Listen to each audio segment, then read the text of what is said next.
ইসরায়েলের ভূখণ্ডে সরাসরি ইরানের হামলার পর আলোচনায় এসেছে তেহরানের সামরিক সক্ষমতা।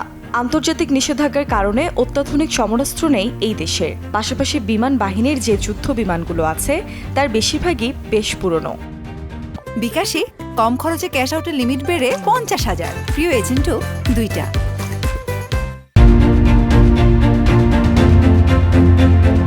পুরনো আকাশ প্রতিরক্ষা ব্যবস্থা ইরানকে ফেলে দিয়েছে করুণ পরিস্থিতিতে।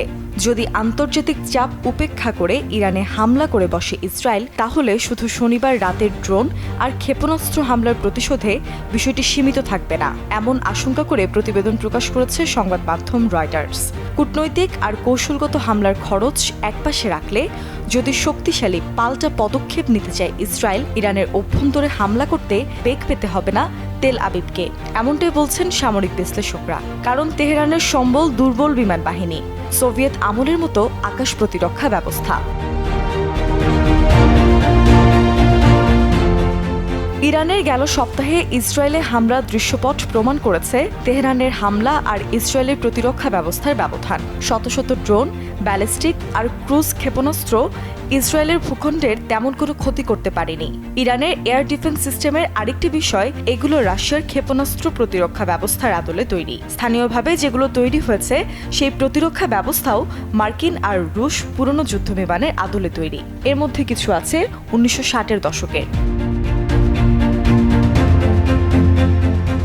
একটি সিস্টেম 2015 সালে স্থাপন করা হয়েছিল সিরিয়াতে, যে কারণে ইসরায়েলের সেনাদের বছরের পর বছরের অভিজ্ঞতা আছে কিভাবে এই আকাশ প্রতিরক্ষা ব্যবস্থার সাথে পেরে ওঠা যায়। তবে সামরিক বিশ্লেষকরা বলছেন, ইসরায়েল এই ঝুঁকি নেবে কিনা তা নির্ভর করছে ইরানের হামলা প্রতিহত করতে তেল আবিব কতটুকু কার্যকর তার উপর।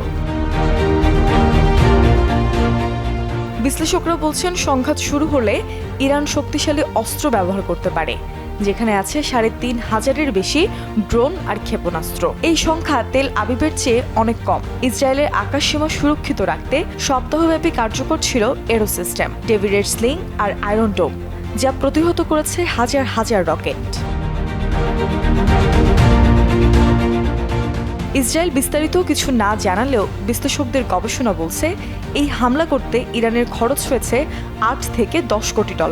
কিন্তু ইসরায়েল আর মিত্র দেশের এই হামলা প্রতিহত করতে খরচ হয়েছে $100 কোটি।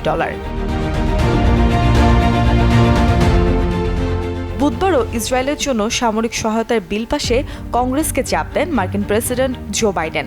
ইসরায়েলের এয়ার ডিফেন্স ফোর্স বলছে, ইরান ও মিত্র দেশগুলো আবারও হামলা করতে পারে। এই আশঙ্কায় অস্ত্রের মজুত বাড়াতে রাত দিন কাজ চলছে।